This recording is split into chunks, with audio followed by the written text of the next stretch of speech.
Choose life, choose a sport, choose a drop zone, choose a start time, choose a fucking big jump plane, choose turbine engines, speed, unlimited altitude, and endless horizons. Choose height, no low turns, and travel insurance. Choose jump tickets, choose tiny action cameras, choose your mates. Choose a rig and matching helmet. Choose swoop shorts and a range of fucking fabrics. Choose 120 vertical speed and wondering who the fuck you are on a Sunday morning. Choose sitting on that couch, watching debriefs, spirit-saving slow-mos, smashing beers after last load. Choose standing on the podium at the end of it all.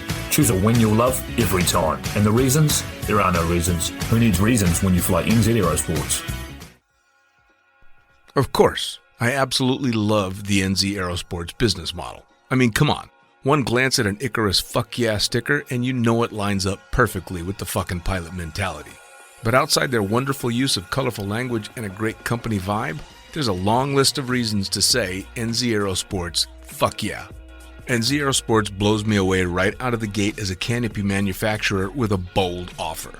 They give you 10 jumps on your brand new nylon to decide if you want to keep it, swap it out, or even return it for a refund. I mean, seriously, how incredible is that? That's like getting halfway through a prom and deciding you prefer the slightly racier date that goes down faster. Seriously, they do that. If you're not madly in love with your new canopy after 10 jumps, they'll let you swap it out for another size or model, or even get your money back. And the range of canopies they've got? Man, they've got a style canopy to fit every jumper and every situation with models you know and trust, like the Sapphire 3, the perfect choice for the beginner or intermediate canopy pilot. The Crossfire 3, when you're ready to kick it up that elliptical notch. The JFX 2, if you're looking to up your new swoop game. The Leia as the workhorse and dirtwater dirt beast, or the Petra. The Petra cranks out crazy power and is nothing short of a record breaker. But hey, it's not always about speed either. Take the Kraken. Built as a low pack volume canopy specifically with wingsuiting in mind, she gives you all the performance you're looking for with the reliability you need that'll have you itching for that next formation, rodeo, or puffy cloud. So the equipment is top of the line kick-ass stuff as you already know, but how about the team? Well, the customer service gang is there to sort you out whenever you need them. Maddie and Beto are always there to help with Jen holding the reins. They're available for you at sales@nzaerosports.com, and they've got a kick-ass live chat tool on the website if you're wanting to hit someone up right away. These are the crew you're going to want to talk to get those custom orders in. With the stock nylon, once you know what you want, they'll have that shit on a FedEx truck as soon as the credit card machine says approved and get you in the air in no time. For your custom orders, you'll be able to get a time frame for building and shipping when you design it, so get to it. And demos. They've got demos in the US available from their partner Rock Sky Market. The whole US demo fleet is there with Sapphire 3, Crossfire 3, Kraken, JFX 2, and Leia canopies in a range of sizes.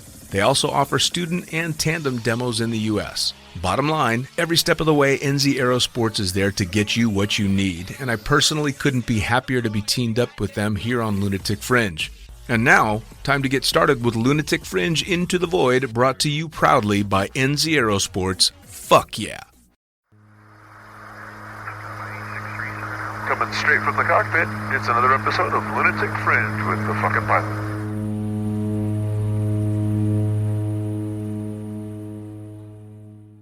Ready?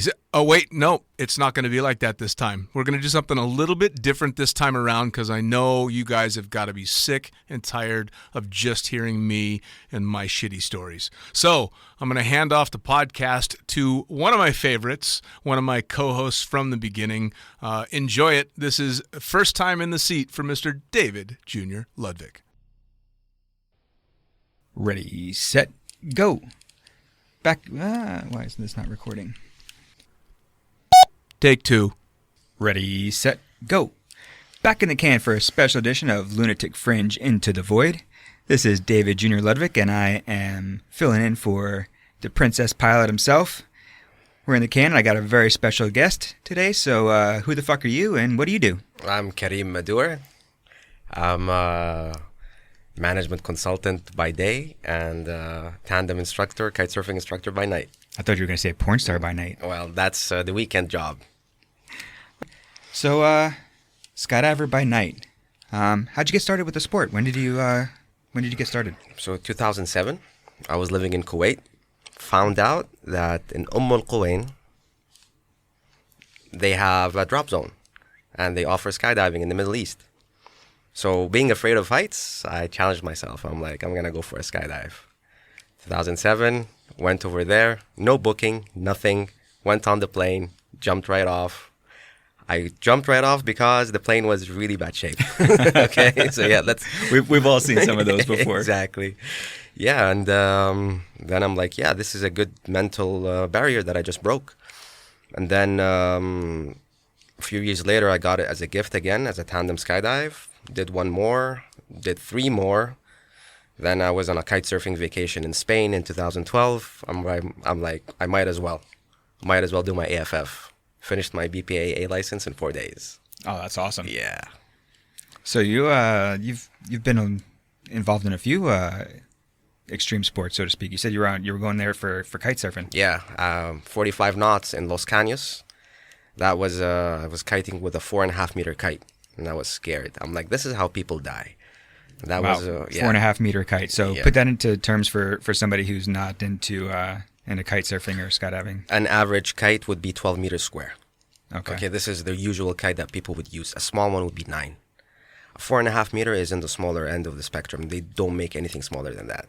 And that was overpowered with that. 45 knots, that's like 60 kilometers an hour. Yeah. That's some strong winds. Yeah. That's stuff that we definitely don't go skydiving in. So that's or we don't talk about it later. That is true. So what made you want to do a skydive for the first time? Fear of heights. I'm terrified of heights until this day. Until this day, scared of heights. Day, yeah, until this day. And I thought it would break it, but it didn't. But it gave me other things. It gave me mental toughness, I would say. Like when I did my first skydive, anything that would oppose me in life, I'm like, this is nothing compared to jumping out of a plane as a tandem person, you know? And it would just put me through. Would just pull me through everything. Yeah. So where are you born and raised? Where are you from? So born in Abu Dhabi, in the Middle East, and until 16, was raised by the beach, and windsurfing, tennis, some golf, lots of swimming. Thanks to my dad.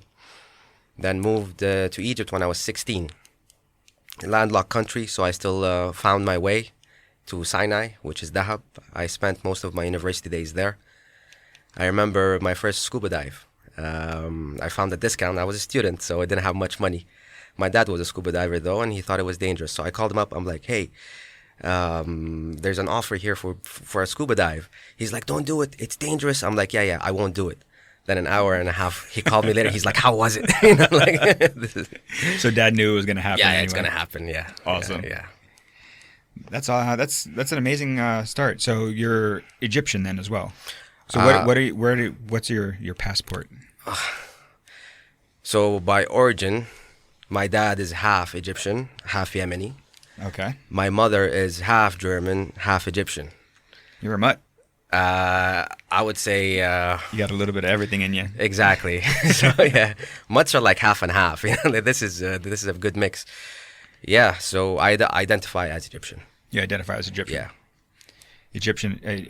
Yeah. Egypt is a beautiful country. I've yet to make it over there. We've talked about this a little bit in the past and in the present as well. We want to get a trip over there for sure. Oh yeah, for sure. With a local. Absolutely. With the locals is definitely the best way to go. So, born in Abu Dhabi, grew up a bit in Egypt, and then you've been around the Middle East quite a bit. Middle East, huh? Yeah, I've done the whole Middle East. Yeah, I've worked and lived in the whole Middle East for a while.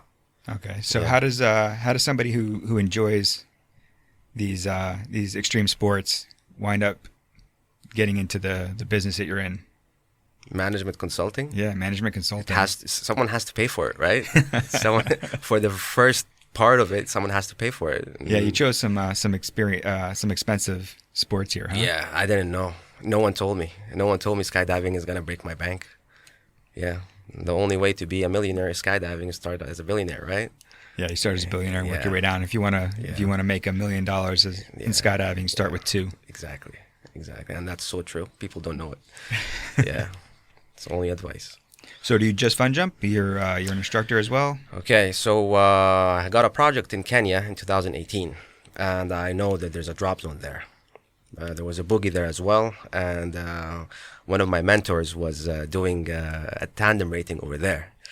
So I don't know who that would have been. No, you don't know him. He's kind of famous though, but yeah. So you were doing the tandem rating over there in Kenya, and I joined. And that's what made me do my tandem rating. Is gonna spend 6 months in Kenya. Might as well make the most out of it. And the only way to do that is to spend the weekdays in Nairobi, and the weekends as a tandem instructor in Ukunda or Diani. Skydive Diani. Oh, That was a beautiful drop zone to jump at before it shut down. yeah, magical. Best days of my life, I would say. We had a few problems there. Mainly, like, we need people to jump over the Nagong race course, active race course in Nairobi. That was a problem that we had. Another problem was there's 12 Swedish nurses that need to be tandem jumped over by the weekend. I'm like, Gary, I like your problems, like... That's a tough problem to have. It is. It's a tough life, but we managed. Yeah, we managed. So you started jumping. You got your tandem rating. Yeah. How long have you been a tandem instructor for? October 2018 Okay. until this day, 2021. What was your favorite tandem so far? I remember my scariest tandem. Okay. What was your scariest That was tandem the so far? first one with you. I remember you looking back at me. I could see you go up and down, and I didn't know that was my chest pushing you up and down. And you look at me and you're like, "Calm down." I'm like, "Oh, I'm breathing too hard." Yeah, I never felt so scared in my life. Like, that was one of the scariest moments ever. It was, yeah. We've all been there, though. I mean, we all make it through that first tandem, that first one, that live one where you're actually on the back is pretty nerve wracking. Yeah. I've talked about it on here before. My first live tandem with anybody in the front was actually my dad. Wow. So my dad was when I went through my tandem rating, it was a little bit different than the way I put you through your course. Yeah. And the way we run the courses now is that, and it should have probably been run like that back then as well. But like I said, times were a little bit different. So they found whoever had over 500 jumps, and they would go on the front, and that would be part of the course. Usually they picked tandem instructors or other people that were in the course. But I never actually did a single jump with my examiner. It was all other experienced people from the drop zone. And my first one, I did my solo. My front ride got waived because I did my front ride with somebody else. And then my next jump, which was the first one that was live, was my dad in the front. All I was thinking the whole time is, don't kill dad. Mom will kill you if you hurt dad. Mom's going to kill you if you hurt dad. So I know what you're feeling, and I guarantee every other tandem instructor out there is feeling the same thing, or they've been in the same spot before. Yeah. Well, my mom doesn't know that I skydive till this day. Wait, what? Yes. My mom does not know that I skydive. She knows I did one tandem. Okay. In 2007. And I remember she got up after watching the video, went and cleaned the kitchen again, started crying. And then she's like, I don't know what to do with you. I'm like, Does she know about the kite surfing? yeah, she knows about the kite surfing. Yeah. And for those that aren't listening, you also do Brazilian Jiu-Jitsu Yes. as well, right? Yeah. As I'm sitting here staring at you with a sling on your shoulder. Yeah, I just had AC joint surgery. Yeah, what was that from? I slipped in the bathroom. You slipped in the bathroom In jiu-jitsu. In jiu-jitsu. Yeah. One of the statements is true. Which one, folks? You guys can be the judge. of that. Yeah, they can pick it. Insurance purposes only. I told you, man, you need to come up with something better. Like you were rescuing a baby from a burning fire or from a burning building, and you had to jump out the window. It was either you guys jump out the window and you save the baby, or you get burned alive. And you got to come up with something good for the ladies. People know I'm scared of heights. Right on. So you've done scuba diving. Yeah. You've done skydiving. Yeah. We touched a little bit about the kite surfing, but you're also a kite surfing instructor. Yeah. How did that happen? So 2007 as well, I started getting a block in my left ear, so I couldn't scuba dive. and still kite surfing was still new. It was still a dangerous sport. It was an extreme sport. I was in Dahab. It still is. Compared to what we had, now it's very safe. It was 2-line kites, no safety, and people, like, the only safety is people hugging you and pulling you down with the kite so that you don't get airborne. And I remember I was in Dahab, and I saw people kite surfing, one or two. This German guy called Gunnar, he offered a free lesson, a free intro. And I remember all he said in the first lesson was theory. He's like, yeah, if you do this, you will die. If you do this, you will die. And then the lesson from 20 people started to, like, less and less people were getting out of there as quick as they could. Yeah, and we ended up 5. And we tried the trainer kite, not the trainer kite. It was proper kite with 2 lines. It was way different than what we had. And then in 2008, I moved to Kuwait, moved back, finished my lessons in kite surfing, and then got good at it, got very good at it. I'm like, maybe I can do something about this. Management consultant in Abu Dhabi, not making that much money. Like, yeah, let's figure a way on how to do this. And I remember 2011, I booked my course in Egypt as an instructor. And my dad surprised me with a check for the price of the course. And that was very nice. It was an encouragement. Went and did the course and my life changed. I encourage anyone that has a passion for anything to go for a professional certification. They will find out how much they don't know about the sport. And it will open their eyes, and it will open boundaries, and it will open everything else. It changed my life. It changed the way that I look at life. Yeah? Yeah. Were you looking at life differently before? Yeah. There's made it brighter? Yeah, there's two there's two ends to anything. One is the consumer side, and one is the producing side. So we can consume something. We can consume kite surfing as an example. We can buy the gear. We can consume the wind.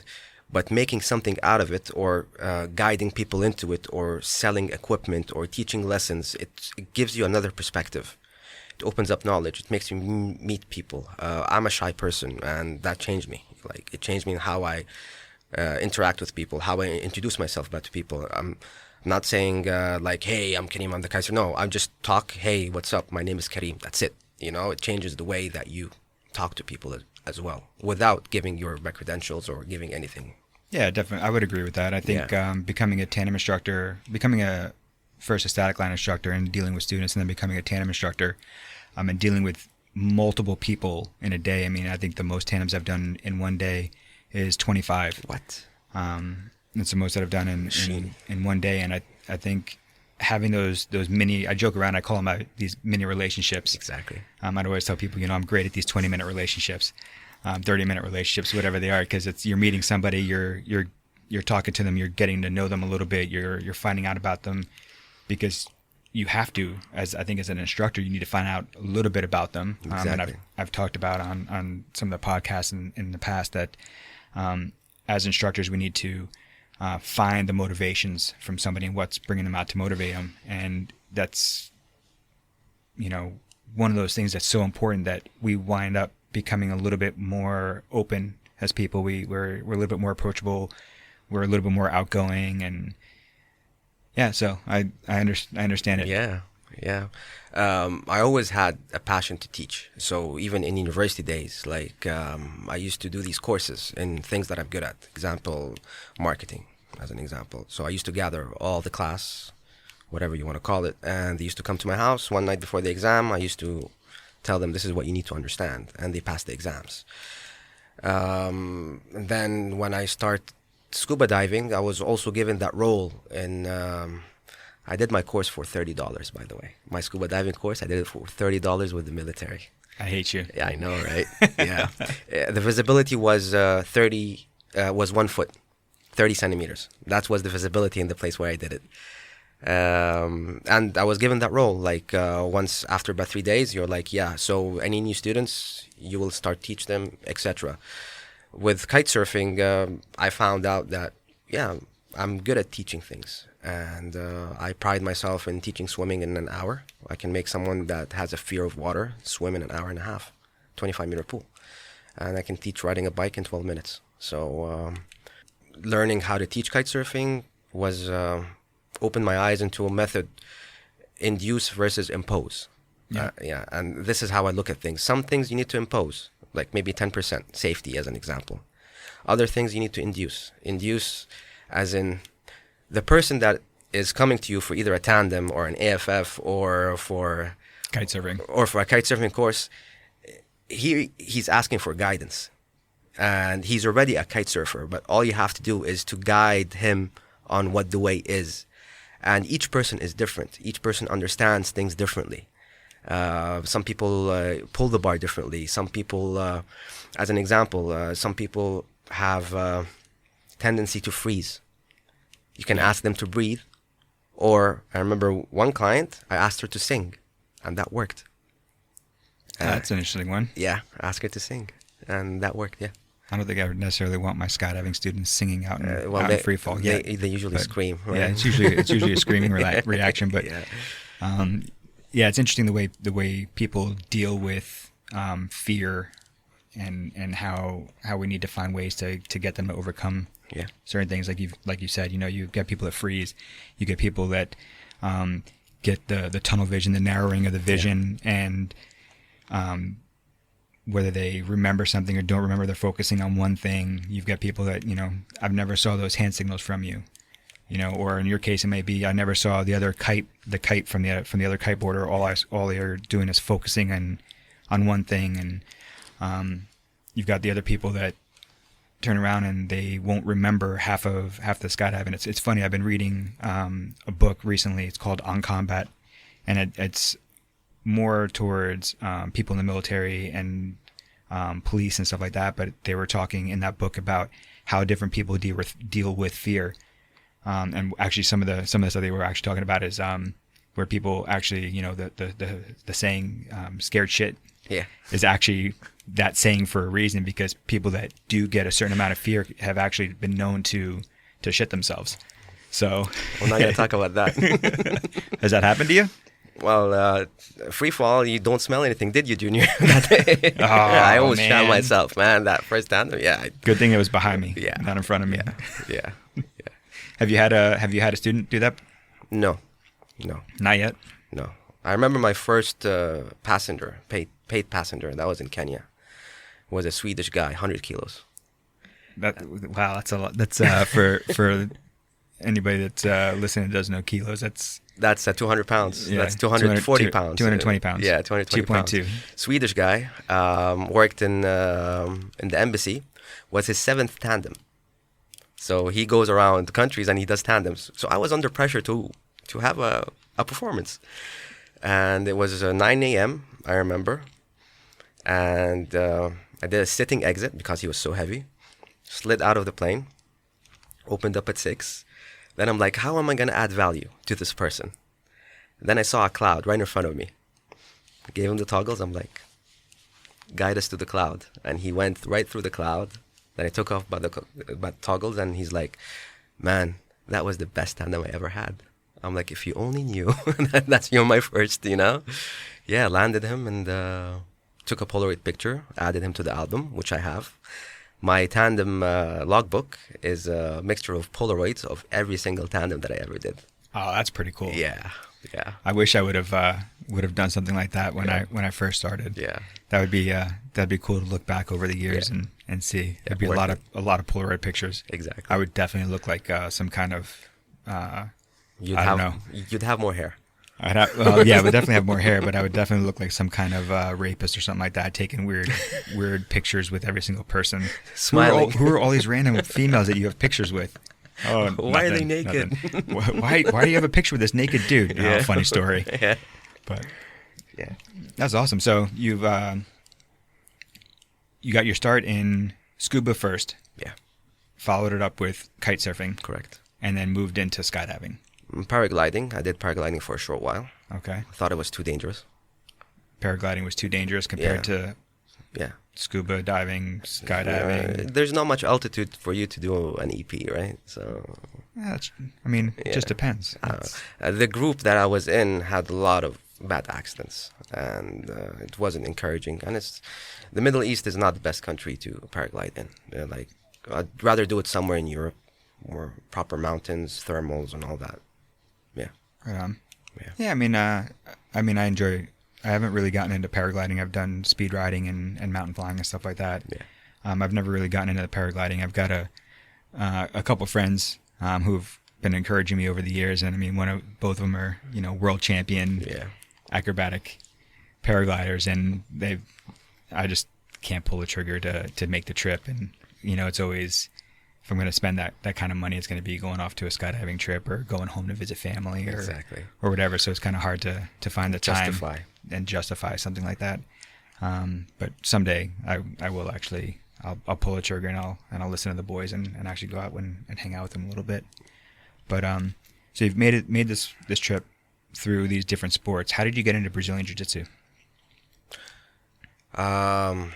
So when I was younger, when I first moved to Egypt, how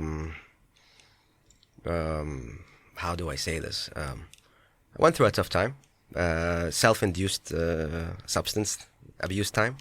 Okay. And because as a kid, sport was always the background, I found refuge in sports. And I started doing, I used to do karate as a kid, but that's like regular stuff. Found the gym. I started doing kickboxing and gymming a lot, and to get out of the funk that I was in, to say the least. And that was my refuge. Got into a few scruffles as well as a child, and all the regular stuff. But that's just being a male. Yeah, that's just having fun. We've all had fights at the schoolyard and stuff like that. Yeah, and that's the fun part, right? And then it's not like it used. It's not like it used to be. Nowadays, you have to worry about that because somebody's going to come back with a gun and shoot you, or stab you, or something like that. When we were kids, you'd settle something with your fist and just get in an argument, fight it out, be done with it. Yeah, now it's people have to worry about other stuff now. Like they have to worry about knives and stuff like that. We had it easy. We had it easy. Then I came to Dubai, 2016. I went to MMA. And when they taught me the groundwork, the coach is like, "Have you trained before?" I'm like, "No, not really." He's like, "Okay, I think in jiu-jitsu, like, there's something there, because like I find myself in a natural position to, like, on the ground to dominate." And then after a few months of MMA, I'm like, okay, there's jiu-jitsu. Let me try this. If this is what I enjoy in MMA, not the striking, I like the grappling. I like to manipulate the body in certain positions. I tried jiu-jitsu and I fell in love with it. I'm like, there's a science to what we used to do as kids. Like, there's a science in how we used to fight as kids. No, there's actually a science to it. I got addicted from the first roll, and the discomfort and just putting yourself under that pressure and learning, like chess, like it's human chess. I just pursued it, injury after injury after injury. After current injury? Yeah, it's part of the game. But it's one of my favorite sports, like, for me. And it's not weather dependent as well. And jiu-jitsu, I must say, has pulled me through a lot of tough times. Like my dad passing away, I remember the first thing that I did is go to jiu-jitsu really hard, and it would just take me out of that funk, to say the least, again.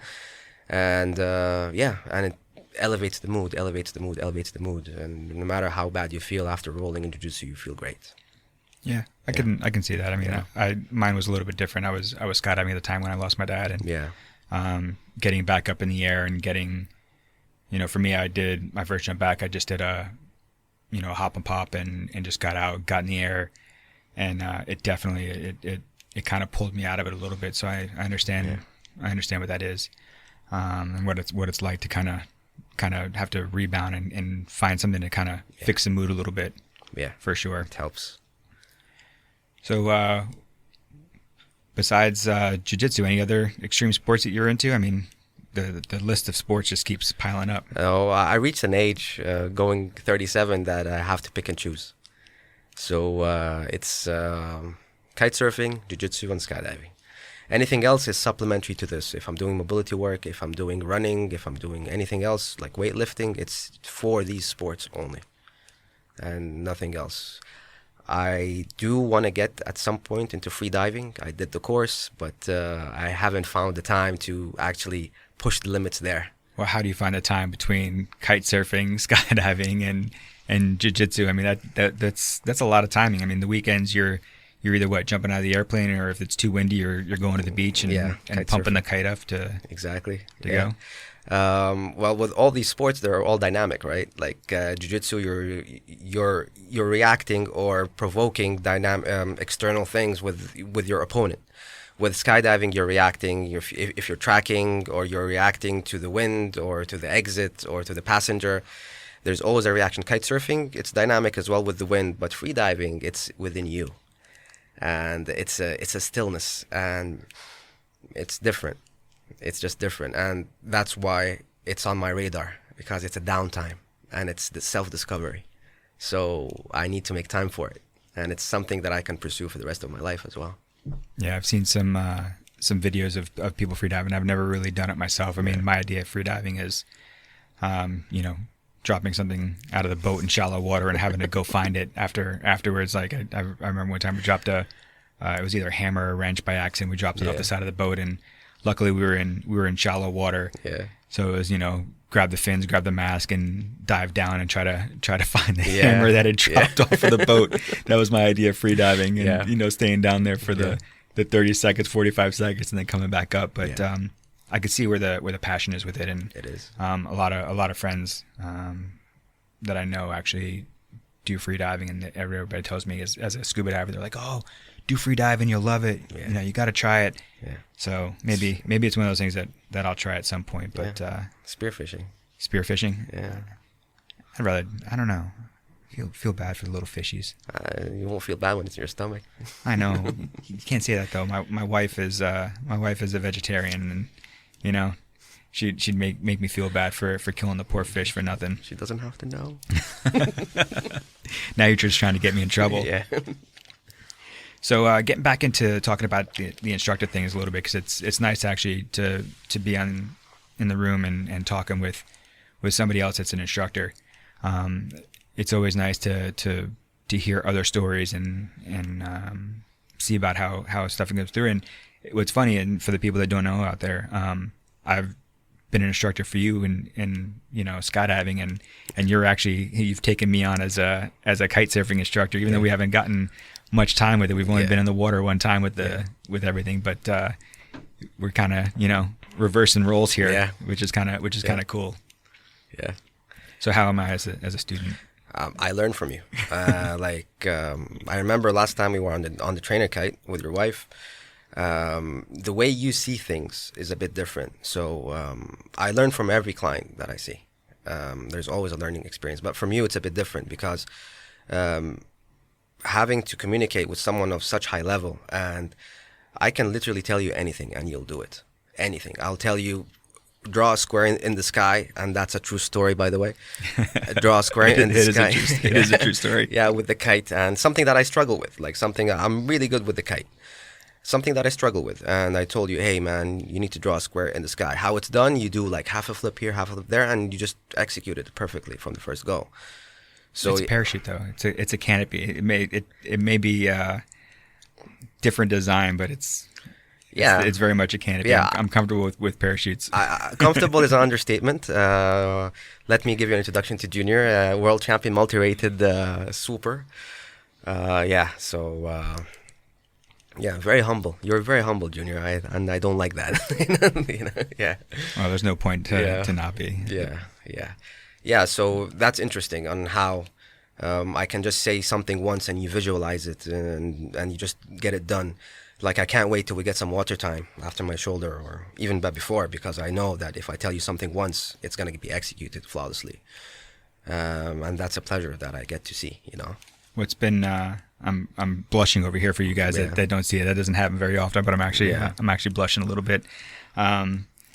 It's humbling to hear somebody say that, and thank you for that. But what's one of the hairier stories? Something from kite surfing, because you've been doing that longer than you've been skydiving for sure. What's something that a good story to tell the people listening that's just going to blow them out of the water? Something that I've seen, or something that I've done? Either way, either something that you've seen, something you've done from having a student that didn't quite listen to everything you're saying, or Most of my students were safe, especially in this part of the world. The wind is not that strong, so there's not much that can happen. I've seen bad accidents happen in kite surfing. People that try to learn by themselves, which I don't recommend. That day in Los Caños with a 4.5 meter kite, I picked up a guy from the beach. He had a 2-inch scar from his forehead to his eye because he hit the reef. Yeah, and one other girl broke her leg that day. We're talking about a spot which usually handles 500 people. And because of the conditions that were there that day, it was 20 people. So only the most experienced people were out there and probably one or two idiots? I think mostly idiots and only one experienced. Yeah. Where did you fall on that list? Lucky idiot, for sure. A hairy experience that I got kite surfing was in Oman. Masira Island, one of my favorite spots to kite surf, and we went to the wave spot, which is more to the ocean.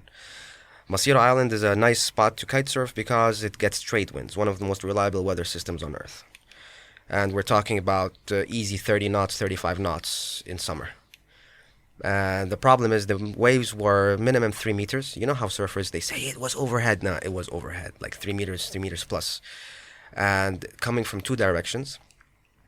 I remember I was with my friend Khalid. I went in, we took turns. So I went in, and because the waves were coming from 2 directions, it created like a vortex in the water. And if you drop your kite below the wave height, then the wind stops. And if you drop your kite inside the wave, you're done. And I remember I had this moment saying, this is how people die.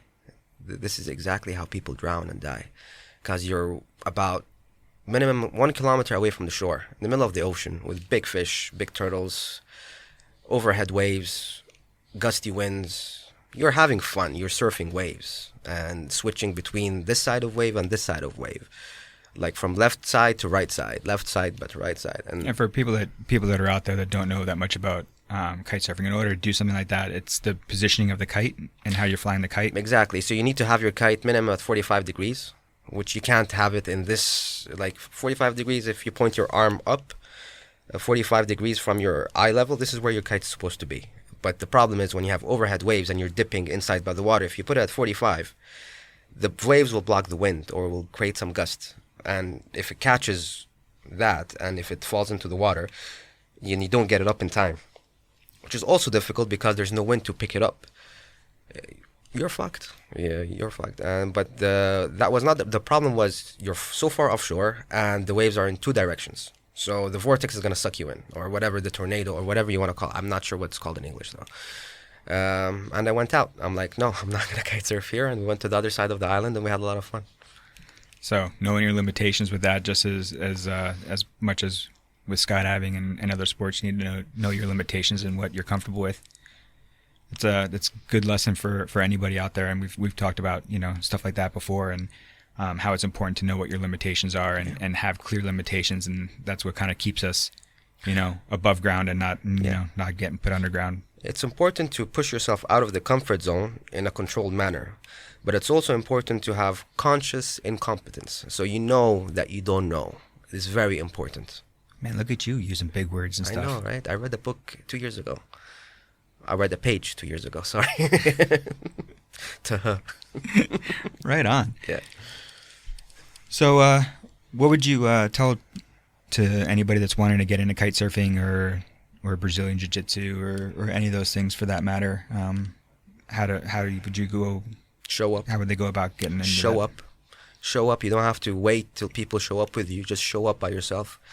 A lot of, if you wait for people to encourage you and stuff like that, you're not going to get anywhere. If you find something, research it and show up. That's all I'm going to say. I did my AFF alone. I did my kite surfing course alone. I'm not going to wait for anyone. Show up and people will follow you. Just show up. That's the first step. So let's get back into skydiving a little bit. You've had the privilege of skydiving some pretty cool places for being as young in the sport as you are. I mean, you started jumping, you said when? Back in what year? 2007 was my first tandem. 2012 was my AFF. 2012. Okay, so you've been jumping for a little while now. Yeah. So about what is that? My math is horrible. About 9 years now. I don't have that much fingers to count on, though. Yeah. you don't have 9 fingers to count on. I didn't know that. I wasn't paying attention there. So 9 years, you've jumped quite a few places, huh? Yeah. What would you say that your favorite skydive was? Where was your favorite spot to jump?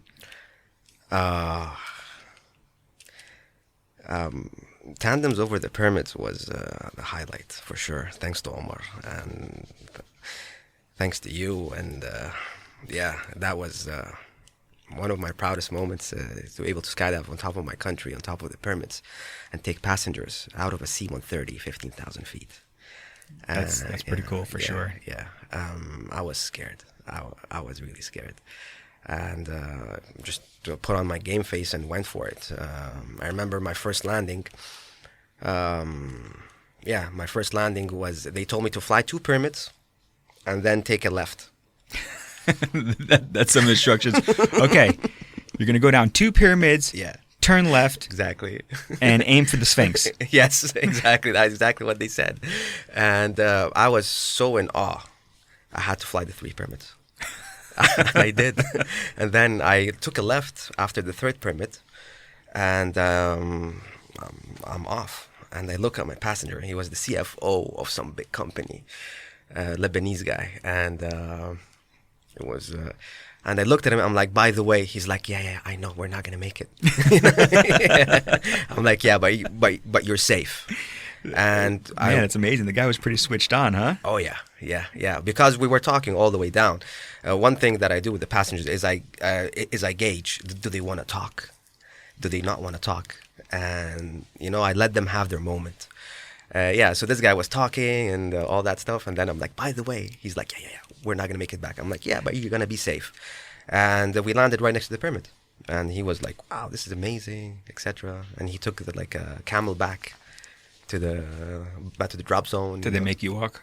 Yeah, they made me walk. Yeah, you should have walked after that one. They said 2 pyramids, man, not 3. 2. Yeah. You have enough fingers on your hand for that one. Well, 2 hands, right? So, 2 hands. You have plenty of fingers to count 2. Yeah, exactly. Yeah. So that was. I remember that skydive, but I also remember the last one because I know that the only condition to pull a gainer exit is from the like a back-loaded aircraft, right or wrong? Yeah, tailgate. Tailgate, yeah. So all the tandems that I did, I'm like trying to pull that off. Then the last passenger, they gave me a thin girl, so I'm like, I'm not gonna be able to do a gainer exit bow with her. But it was her second tandem in her life, so I gave her instructions. I'm like, listen, just put your head back, body straight, and let me do the work. And we pulled it off, and I was so satisfied because when you pull the gainer exit, you can pull the drogue right on the slide, and it just pendulums you right to belly to earth, and that was a really nice feeling. Yeah, when you time it right, the drogue just comes straight off, and then you just feel it. You feel yourself kind of just easily come down. Exactly. Nice. Yeah, and I have that on video. It was external video as well. Remember when I opened canopy?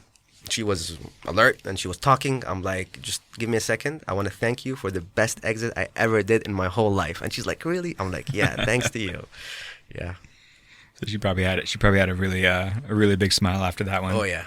What was it like for you dealing with the passengers? Because that's not an everyday jump, right? They don't have a normal drop zone. They run a couple boogies a year at the pyramids, and it's not something that's cheap to do either. Like there's a few places. I mean, that's one of the wonders of the world. It's one of the 7 wonders of the world to be able to skydive over that. And I hope that I'm able to do that one of these days. And I was actually supposed to be at the same boogie that you were at. Yeah. Able to do that, but unfortunately I was too injured at the time. So I kind of lost out on that one. But I hope that's an opportunity that comes back to me again at some point. Yeah. The passenger level was more of the high end. Like we had celebrities, we had people from the high end of society, because it wasn't a cheap jump. I don't know how much it was, but it was pretty expensive. Did they seem like they appreciated what they were getting to do, or were they clueless to it? Well, people were in awe. People were like, I asked one person, he's a celebrity there. I'm like, this is gonna be the best thing that you're ever gonna do in your life. He's like, no, man, I have kids. Kids are the best thing ever. I'm like, okay, that's up to you. And the first thing he told me under canopy was like, you're right, this is the best thing I ever did in my life. under the pyramids. Don't kill my kids. They're- don't tell them that Daddy chose they're jumping over the pyramids over them. I shouldn't share stuff that happens under canopy because that's strictly confidential, right? Like No. We share it. I mean, I've talked about some of mine on here before. Yeah. So yeah, that was like one of the experiences. It's like you're giving people that you're absorbing their energy. Like I remember people that just go speechless. I look at them in free fall. I sneak a peek like at their face of what they're going through, or under canopy how they react to all this adrenaline, and you just absorb all this happiness and all this energy in such a way. I've said that for years. That you can feed off of their emotions. That's It. one of the best things about being a tandem instructor for Exactly. me is feeding off of the emotions of the person Yeah. that you're taking for a jump. Yeah, like you just broke a mental barrier of that person. His life is not going to be the same.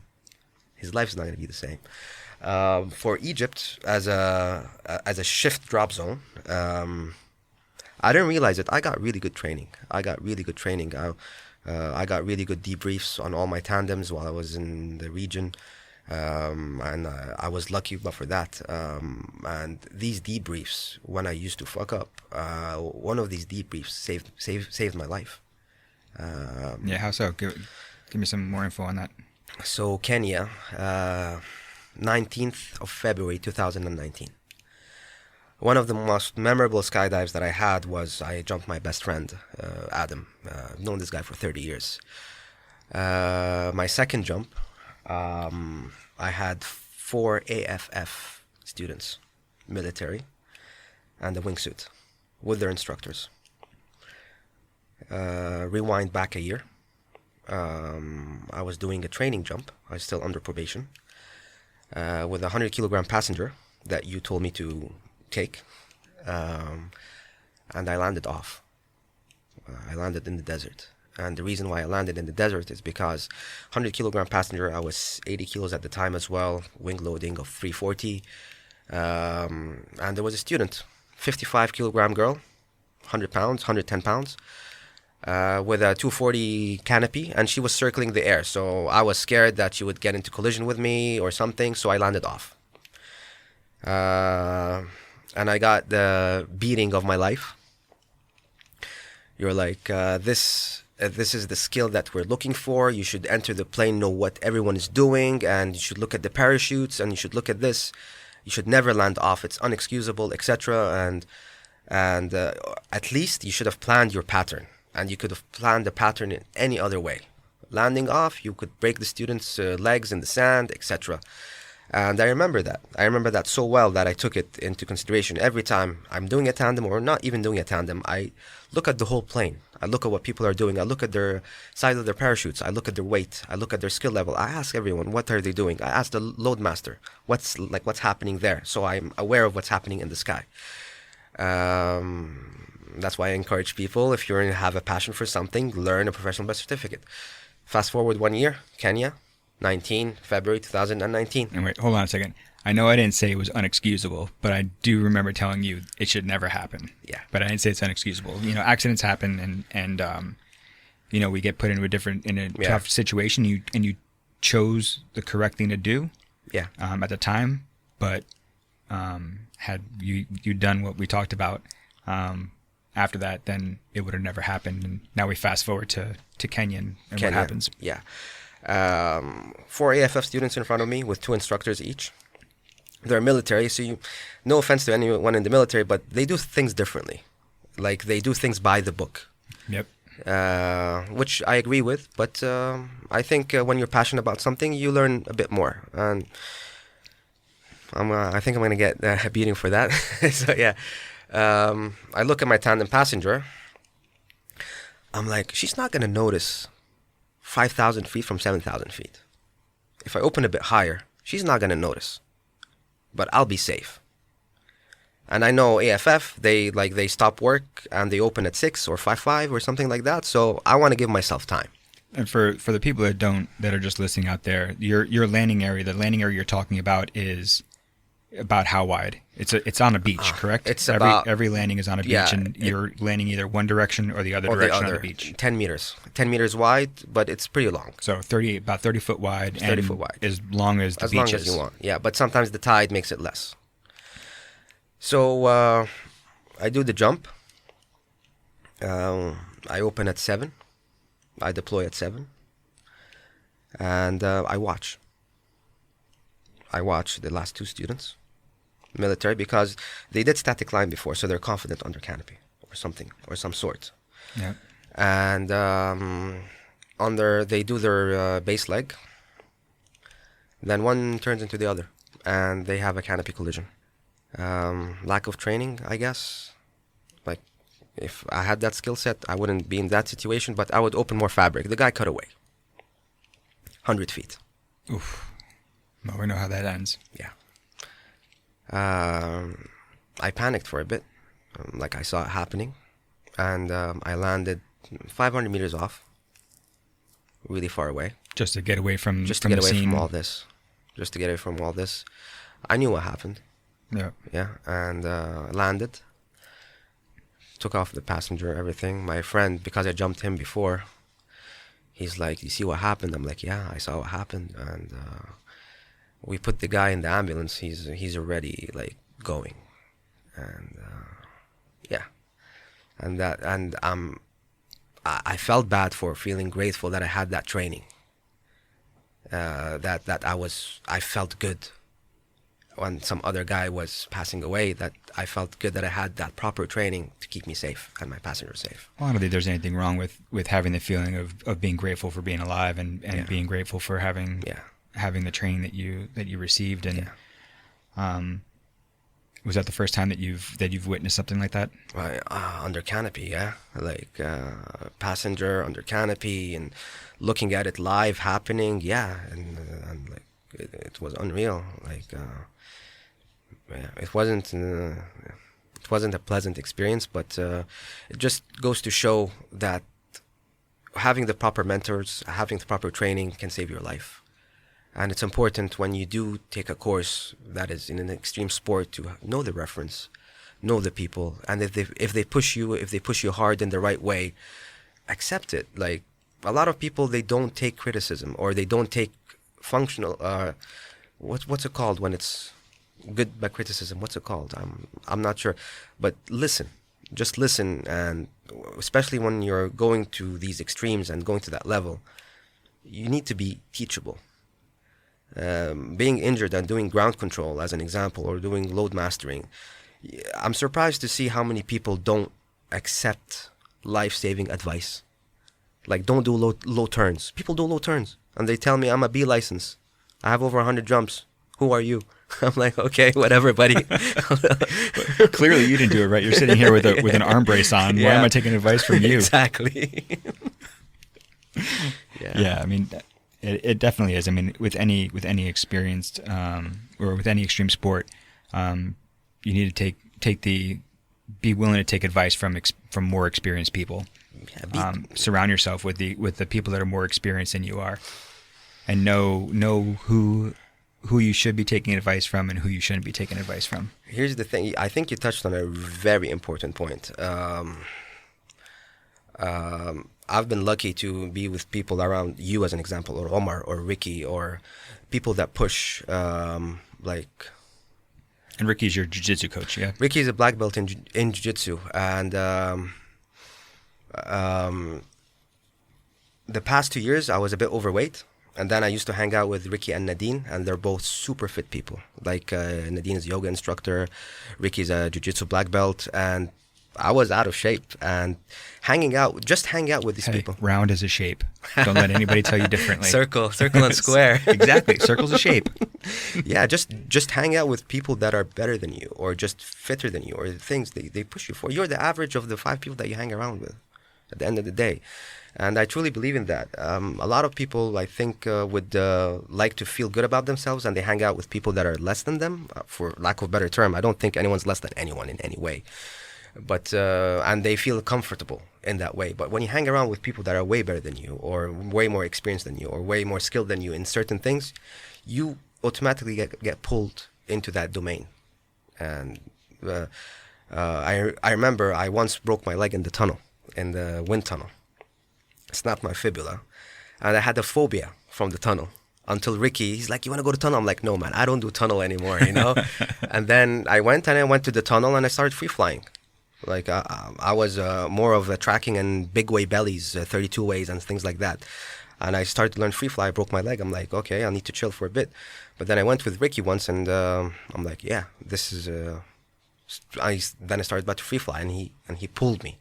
Then I met Omar, who was trained jiu-jitsu with, and he's the father of free fly. So then I learned how to stand fly and carve and do all that stuff, you know, and then, yeah. Yeah, Omar's been on this podcast before. We just did an episode last couple weeks ago that aired last week for talking about how we deal with death in the sport and just as in general. But I definitely keeping people that are better than you around you and learning from them is definitely one of those things, and I still do it to this day as well. I try to find the people that are better than me at something, and good luck. I try to learn from them, and people that are on the same level, maybe they do something on the same level as I do, but they do it in a different way. Yeah. Right.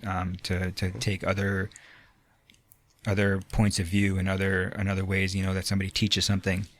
To this day, I still find things that somebody may teach something different than I do, and I look at them like, I really like the way they do that. That's a little bit different than me, but it seems like you know, this person, it comes across a little bit easier for that person because every person you deal with is different.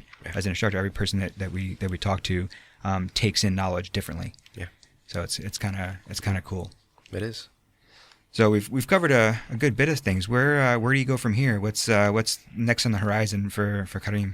Where are you going to go with the sport of AFF? I want an AFF instructor. AFF and rigor rating, and rigor. Yeah, I need to clean up my act. So yeah, you've seen the way I pack a parachute, and I need to clean that up first, and then. I know your rigor currently, and I know the reserve's going to come out okay. Yeah. So I don't care how you pack your main right now, Exactly. Because I know that the pack job in the reserve tray is going to work every time. I trust you way too much, man. The way I pack my parachute, I trust you way too much. It's okay. You've never tried to sleep with my wife. I'm going to take good care of you. For those of you guys out there, we've talked about this before. Never fuck your rigger's girlfriend or your rigger's wife. Yeah. Those are or things boyfriend. to stay away from. Or boyfriend, whatever. Yep. I don't want to be sexist. Or Yeah. boyfriend. Yeah. Yeah. So next for you is AFF rating. Start training for your riggers ticket. Yeah. You want to got hopes and dreams of opening a drop zone someday, or what? It's not about that. It's opportunities come if you're prepared, right? So if the opportunity comes and I'm prepared, right, just like Kenya, then you're all set. You don't have to wait till a rigger opening happens or wait till an AFF opening happens. No, once it does happen, you're ready for it. So that's the way I see it. And I think being a tandem instructor and how much it opened my eyes to the sport, I think AFF is going to be the next level. Like, it's going to be the biggest eye-opener for me, dealing with long-term relationships with the student and seeing how they progress and how they fly and how to teach them certain things. I know I'm not at that level of that experience to be able to troubleshoot their mistakes yet, but I'm willing to learn and willing to observe on how other people do it and combine it into my technique as well. Right on. So we're hopefully I'll see you in one of my AFF courses soon. Yeah. And we can sit down and start working on some rigging work with you. Once that shoulder's healed up and ready to go. So once the shoulder's healed, you're going to go back to jiu-jitsu? I know the answer to that. You probably already asked a doctor, like, how long do I have to stay on the ground? I'm thinking about drilling without fighting first, and Ricky's like, just chill. I'm gonna have to talk to Ricky, make sure that one of us have to be smart for you. Yeah, it's an addiction, man. I think, extreme sports in general. I mean, we're all kind of addicted to the adrenaline and addicted to the fun of it. I'm still a blue belt, and I'm looking at the black belt like it's a trophy. Like, it's a legendary trophy. And that's good. Everybody needs to have something that they're going after, right? That keeps us hungry. If we're going after something, we have something that we want to attain. Yeah. Then you go for it. You're hungrier for it, and it, you have something that you're driving towards. Yeah. It kind of keeps us motivated and keeps us wanting to learn. As long as we're learning, I think it's a good thing, right? Exactly. Right on. So I think this has been a pretty good pretty good podcast today. It was, my first one running at the helm over here, and I had an awesome guest. Let everybody know where to reach out and find you on your social media and stuff like that if they want to decide to get some coaching from you or some lessons from you on kite surfing and stuff. How do they find you? They can add me on Instagram. I'm always available there. It's a private account. And that is? At Mike Alpha Delta 00 Romeo. Madoor. Yeah. Right on. And you're on the Book of Faces as well? Yeah, but I'm not active there, so... Because it's public, right? And my mom doesn't know that I skydive. Oh, so. That's right. So Things get complicated. We got to do it privately because if Mom found out, she'd beat on you a little bit. I got the Rolex, Right on. Yeah. Well, man, thanks for being on today. Thank you. It's been fun for sure. I got my first solo podcast out of the way, and I had an amazing guest to do it. We've had some fun together, and hopefully we continue to have more fun over the years. And thanks, bro. It was an honor, man. This was an experience. Awesome, man. Yeah. Thanks, and we'll talk to you again soon, hopefully. Blue skies, everybody. All right, there you have it. Another episode of Lunatic Fringe Into the Void in the Can, brought to you as always by, come on, say it with me, the greatest magazine in the known universe, Blue Skies Magazine. Head to blueskiesmag.com to check it out. Also brought to you by pussfoot.com, the extreme sports collective. Head to pussfoot.com to find out what they're all about. Summit Parachute Systems. Fuck yes. Jarrett Martin, kicking ass, building amazing pilot rigs and giving rigging courses over at summitparachutesystems.com. And as for me, I am the fucking pilot as always. You can find me at thefuckingpilot.net or theprincesspilot.com. Same damn thing. It's going to take you to links for all the podcasts as well as both of the books that I've written. The Fucking Pilot book and The Accidental Stripper, both available in digital and print. And if we actually manage to do this, it's going to be available in audiobook as well. So let's see what happens. Thanks again.